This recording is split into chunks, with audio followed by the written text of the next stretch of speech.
वो बच्चे जो क्लास 9 से क्लास 10th में मूव करने वाले हैं, उन बच्चों में बड़ा कंफ्यूजन है। मार्केट में अलग ही रूमर फैला हुआ है, क्या बोर्ड का एग्जाम 2 बार होगा?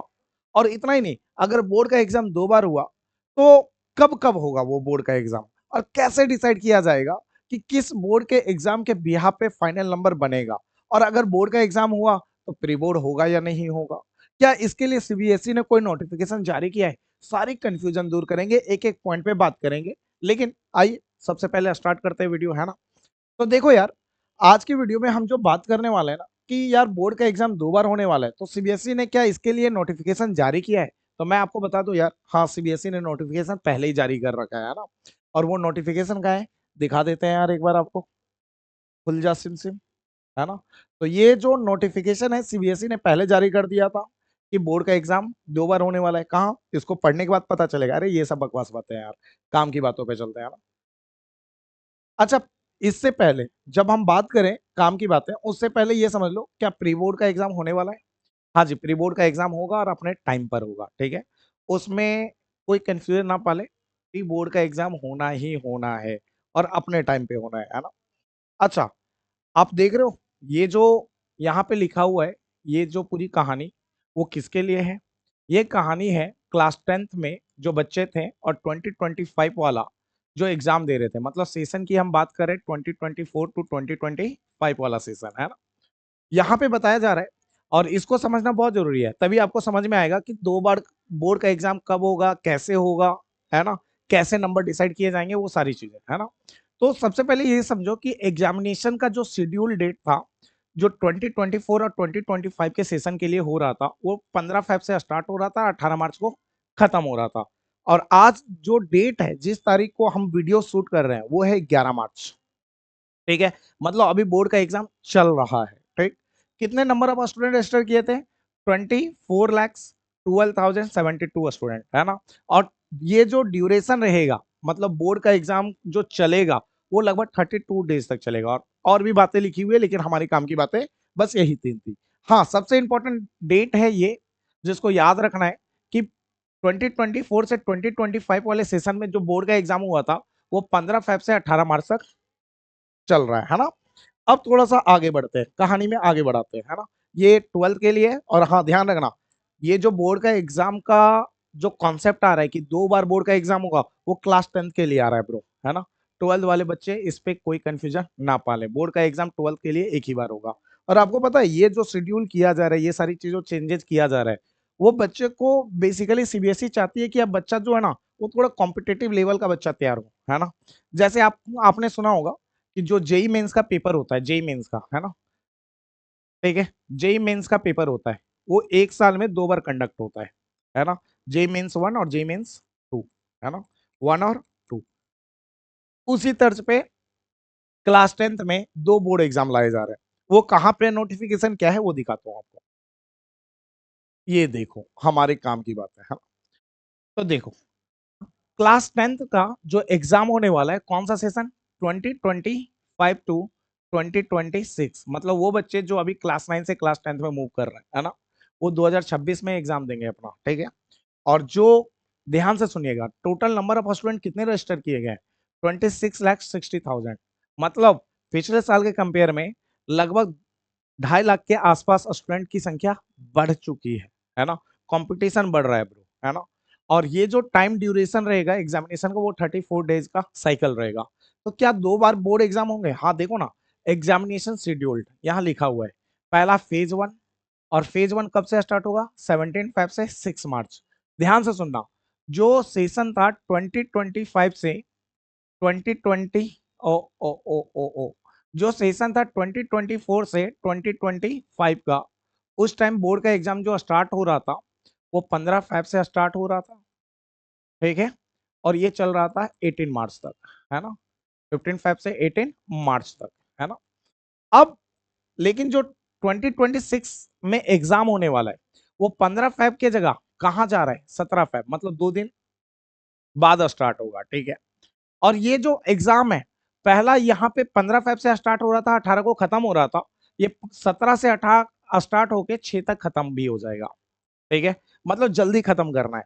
और ये फेज 1 है, मतलब पहला बोर्ड एग्जाम है। तो प्री बोर्ड तो अपने टाइम पे ही होगा, जो नवंबर दिसंबर में होता था, और ये जो फेज 1 का एग्जाम है बोर्ड का, है ना, मतलब पहला बोर्ड एग्जाम वो 17 फेब से 6 मार्च तक होगा, और दूसरा बोर्ड एग्जाम मतलब सेकंड फेज वाला वो 5 मई से लेके 20 मई के बीच में कंडक्ट किया जाएगा। अब मार्च के बाद अगर देखा जाए, 6 मार्च के बाद, है ना, आप अगर वापस चलो 6 मार्च से 5 मई तक, तो लगभग कितने का गैप मिलता है? लगभग समझ लो मार्च के बाद अप्रैल हो गया, ठीक है, 6 मार्च से 6 अप्रैल, 6 अप्रैल से 6 मई, लगभग 2 महीने का, 2 महीने का मतलब एक दिन कम है 2 महीने से, तो अप्रॉक्स 2 मंथ्स का, ठीक है, आपको गैप मिलेगा, ठीक है, दोनों बोर्ड एग्जाम के बीच में। अब ऐसा क्यों किया जा रहा है? इसलिए किया जा रहा है, सीबीएसई चाहती है कि ज्यादा से ज्यादा बच्चा अच्छा परफॉर्म करे। क्या होता है कि बहुत सारे बच्चों के दिल में या बहुत सारे बच्चों को ये मलाल रह जाता है, यार काश एक बार और चांस मिल जाता क्लास 10 का बोर्ड एग्जाम देने का, तो उसमें हम बेहतर परफॉर्म कर लेते। तो होता क्या है कि वो सीबीएसई उनको ऑप्शंस दे रही है, ठीक है, कि कोई बात नहीं, पहली बोर्ड एग्जाम में गड़बड़ की है, उससे गलतियों से सीखो, और जो 2 महीना मिला है ना, उस 2 महीने में जम के मेहनत करो और अपने बोर्ड एग्जाम को थोड़ा बेहतर करो। और ऐसा इसलिए किया जा रहा है क्योंकि इस बार का क्लास 10 का पेपर आप लोगों ने नहीं देखा है, थोड़ा सा सीबीएसई ने अपने आप को एक अच्छे लेवल तक पहुंचाया है, बहुत अच्छे लेवल तक पहुंचाया है ब्रो, ठीक है। आप जाओगे ना तो देखना, वहां पे एमसीक्यू ट्रिग्नोमेट्री का देखो, या फिर ट्रिग्नोमेट्री क्या क्या किसी भी चैप्टर का देखो यार, और एमसीक्यू ही नहीं, कोई भी क्वेश्चन देखो, क्वेश्चन पूछने का जो क्वेश्चन का जो लेवल है ना, क्वेश्चन पूछने का जो तरीका है वो ड्रास्ट चेंज कर रहा है। पहले मान के चलो कोई इक्वेशन सॉल्व करना है और वहां पे लिखेगा find the value of A and B, पहले ऐसा होता था, अब ऐसा नहीं कह रही है, अब ऐसा कहती है find the value of A square into B, मतलब ए और बी निकालो, उसका स्क्वायर करके मल्टीप्लाई भी करो। और उतना ही नहीं, सीबीएसई इतना ही नहीं कर रही है, पहले क्या होता था कि कोई क्वेश्चन है, मान के लो चैप्टर 1 रियल नंबर का, तो उस क्वेश्चन में एलसीएम निकालने को बोला, एचसीएफ निकालने को बोला, है ना। अब कुछ सीबीएसई क्या कर रही है पता है, अब कहती है कि एचसीएफ में एलसीएम को माइनस करके बताओ क्या आंसर आने वाला है, ये एमसीक्यू में पूछ रही है, तो सोचो लेवल कहां तक जा रहा है। और ऐसी ऐसी क्वेश्चंस पूछ रहा है, आप जाकर देखो यार, पेपर रिव्यू करो, मतलब सीबीएसई का लेवल देख करके मैं सच में बता रहा हूं फिदा हो गया यार, लगा पहली बार, इतनी साल से पढ़ा रहा हूं लेकिन पहली बार लगा कि हाँ सीबीएसई ने कुछ पूछा है। और जितने भी यूट्यूब पे जितने भी बाबा बैठे ना पेपर लीकर, है ना, और जितने भी लोग पेपर लीक वीक का वीडियो बना रहे थे, सबकी लग गई भाई। कुछ लोग तो, है ना, अपने चैनल से वीडियो भी डिलीट कर दिए हैं, जो उन्होंने क्लास 10 का बोर्ड एग्जाम का पेपर लीक का वीडियो बनाया था, ठीक है। ये क्यों हो रहा है, क्यों मैच नहीं कर रहा है? क्योंकि सीबीएसई ने अपना रिदम बदला है, अपने आप को चेंज किया है, अपने आप को बेहतर किया है। और मैं लाऊंगा जल्दी एक वीडियो लाऊंगा जिसमें आपको दिखाऊंगा कि लोग जो आपको बेवकूफ बना रहे हैं ना, कि लास्ट में आओ वन शॉट वीडियो देखो, अपना प्रिपरेशन कर लो, और उतना ही नहीं, पेपर लीक वाला ये क्वेश्चन कर लो, इतना हो जाएगा तुम्हारा, आपको सब समझ में आ जाएगा यार क्या चल रहा है तुम्हारे साथ। मतलब मैं मानता हूँ बहुत बड़ा फ्रॉड चल रहा है। अभी के टाइम में अगर सीबीएसई का जो लेवल है, अगर उस लेवल को मैच करना चाहते हो ना, तो चैप्टर को आपको डिटेल में पढ़ना पड़ेगा, कॉन्सेप्चुअल क्लियरिटी बहुत अच्छे लेवल पे करनी पड़ेगी, ठीक है, बहुत अच्छा कॉन्सेप्चुअल क्लियरिटी रखना पड़ेगा। मतलब मैथ जैसा पेपर आप चाहोगे कि पहले जैसा रट के कर ले, तो आप पॉसिबल नहीं है। आपको उस चैप्टर के लिए कॉन्सेप्चुअल क्लियरिटी अच्छी होनी चाहिए और प्रैक्टिस आपकी बेहतर होनी चाहिए, है ना, और प्रेजेंट ऑफ माइंड पेपर में रखना पड़ेगा, ठीक है, तब तब जाके आप क्वेश्चन अच्छे से सॉल्व कर सकते हो। पास करना कोई बड़ी बात नहीं है ब्रो, है ना, पास करने लायक सीबीएसई नॉर्मल क्वेश्चन दे देती है, लेकिन अगर आप चाहते हो टॉप करना, अच्छे नंबर लाना, तो आपको शुरू से एफर्ट करना पड़ेगा। और मैं हमेशा कहता हूँ, ठीक है, बच्चा एक दिन पढ़कर टॉपर नहीं बनता, लेकिन एक दिन टॉपर जरूर बनता है। और एक दिन टॉपर कब बनता है? जब वो पूरी साल घिसता है, पूरी साल मेहनत करता है ना, तो वो आदत डालो। अब ठीक है भैया, 2 फेज में एग्जाम होगा वो समझ में आ गया, तो भैया कौन से फेज का नंबर जोड़ा जाएगा, फेज 1 या फेज 2? तो हम बात करते हैं, देखो, मान के चलो फेज 1 का एग्जाम हुआ, और 2 ही सब्जेक्ट कंसिडर करते हैं एज ए एग्जाम्पल ताकि समझ सके। फेज 1 में मैथ में आपका आया, ठीक है, 90 मार्क्स, साइंस में आया आपका, ठीक है, 40 मार्क्स, ओवरऑल कितने मार्क्स बने? अब 2 ही सब्जेक्ट का एग्जाम हुआ है मान के चलो फेज 1 में, तो ओवरऑल आपके जो नंबर बने वो बने 90 और 40, 130 मार्क्स। फिर आपका फेज 2 कंडक्ट होता है, फेज 2 में आप मैथ्स में लाते हो 80 मार्क्स, ठीक है, 80 मार्क्स छोड़ो, थोड़ा सा इसको एवरेज करते हैं, 70 मार्क्स, और साइंस में भी लाते हो अब 70 मार्क्स, ये टोटल ओवरऑल होता है 140। तो सीबीएसई जो फेज 1 में आपने एग्जाम दिया है, इस नंबर को कंसीडर करिए या इस नंबर को। इससे पहले ये जान लो, थोड़ा सा एक चीज पॉइंट बताना भूल गया, वो पॉइंट क्या है वो सुनो। क्या भैया फेज 1 और फेज 2 क्या दोनों एग्जाम देना सारे बच्चों को कंपलसरी है? मैं कहूं, ठीक है, और जहां तक मेरे सोर्सेस से पता चला है, ठीक है, अभी सीबीएसई ने इस चीज पे नोटिफिकेशन नहीं जारी किया है, लेकिन मुझे जहां तक पता चला है कि बच्चों को ऑप्शंस दिया जाएगा, जैसे जेई मेंस में ऑप्शंस दिया जाता है।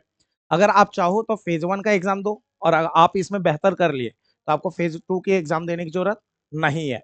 हाँ, अगर आप चाहो तो फेज 1 देने के बाद अगर लगता है कि नहीं नहीं मेरे को फेज 2 का भी एग्जाम देना है, तो आप फेज 2 का भी एग्जाम दे सकते हो, ठीक है। और अगर आप चाहो फेज 1 ना दें, फेज 2 दें, तो ऐसा भी चांसेस बन सकता है, क्योंकि अभी इस चीज के लिए प्रूफ नहीं है, सीबीएसई ने नोटिफिकेशन जारी नहीं किया है कि फेज 1 ना दे सीधा फेज 2 दे। तो इस चीज के लिए सीबीएसई ने कोई नोटिफिकेशन जारी नहीं किया है। जैसे सीबीएसई नोटिफिकेशन जारी करेगी तो मैं आपको इन्फॉर्म कर दूंगा। तो उसके लिए आपको चैनल सब्सक्राइब करना पड़ेगा, है ना। सब्सक्राइब कर लियो ब्रो, है ना। ऐसी इंपॉर्टेंट चीजें तो आती रहती है ना। अब सुनो, तो जैसे नोटिफिकेशन जारी होगा आपको बता देंगे ब्रो, है ना। अब भाई समझो मेरी बात, अब ये बात समझ में आ गया कि कोई बच्चा चाहे तो वो फेज 1 का एग्जाम दे सकता है, अगर फेज 1 में अच्छा कर लिया तो उसको फेज 2 देने की जरूरत नहीं है। अगर वो बच्चा चाहे, कोई बच्चा चाह रहा है नहीं नहीं मुझे दोनों देना है, तो वो दोनों दे सकता है, ठीक। अगर कोई बच्चा चाहे फेज 1 नहीं दे रहा हूं फेज 2 दूं, तो इस पे अभी सीबीएसई ने कोई, ठीक है, क्लियरिटी नहीं दी है। जब क्लियरिटी देगी तो आपको बता देंगे। हाँ, अब हम बात कर रहे हैं उस बच्चे की जो फेज 1 भी दिया है और फेज 2 भी दिया है, ठीक है। तो कौन सा नंबर कंसिडर किया जाएगा? तो मान के चलो बच्चे ने फेज 1 में मैथ्स में लाया 90, साइंस में लाया 40, ओवरऑल आया 130। हम दो ही सब्जेक्ट का कंसिडर कर रहे हैं एज अ एग्जांपल। फेज 2 में लाया मैथ्स में 70, साइंस में 70, ओवरऑल आया 140। तो कौन सा नंबर कंसिडर किया जाएगा, फेज 1 वाला या फेज 2 वाला? तो यहां पे कंसिडर किया जाएगा फेज 2 वाला। ऐसा कभी नहीं होगा कि मैथ्स में तुम्हारा 90 है तो फेज 1 से मैथ का नंबर उठा लिया, और फेज 2 में साइंस आपका 70 है, क्योंकि फेज 1 में साइंस में 40 था, ये यहां कम था यहां ज्यादा है, तो फेज 1 से मैथ उठा ले और फेज 2 से साइंस उठा ले। नहीं, ऐसा नहीं होगा। आपका ओवरऑल नंबर देखा जाएगा कि ओवरऑल परफॉर्मेंस कैसी है, सिंगल सब्जेक्ट का परफॉर्मेंस नहीं देखा जाएगा। अगर ओवरऑल परफॉर्मेंस, जैसे यहाँ पे देखो ओवरऑल परफॉर्मेंस फेज 2 में 140 का है, यहाँ ज्यादा बेहतर है कंपेयर टू ये, तो आपका ये वाला नंबर कंसिडर किया जाएगा फाइनल रिजल्ट में। बात समझ में आई? इसके बिहाफ पे फाइनल रिजल्ट बनेगा। उम्मीद है मेरी सारी बातें आपको क्लियर हो गई, एक एक बात क्लियर हो गया, है ना। अभी जल्दी वीडियो आने वाला है कि कोई बच्चा जो 8 से 9th में गया है तो उसको कैसे अपने प्रिपरेशन करनी चाहिए, और वो बच्चा जो 9 से 10th में मूव किया है उनको कैसे प्रिपरेशन करना चाहिए, क्या स्ट्रेटजी अपनाना चाहिए जिससे वो मैथ्स में 100 आउट ऑफ 100 ला सके। और उतना ही नहीं, ठीक है, वो बच्चा जो सिंसियर है, थोड़ा सिंसियरिटी दिखाता है, तो उनके लिए एक चीज बता रहा हूँ, चैनल के प्लेलिस्ट में जाओ, बहुत सारे चैप्टर का वीडियो मैंने बहुत अच्छे से पढ़ा रखा है, वन शॉट वाला नहीं, बहुत डिटेल में, बहुत कॉन्सेप्चुअल क्लियरिटी के साथ जाकर देखो, कुछ नया सीखने को मिलेगा। मिलते हैं किसी और वीडियो में। Okay, bye.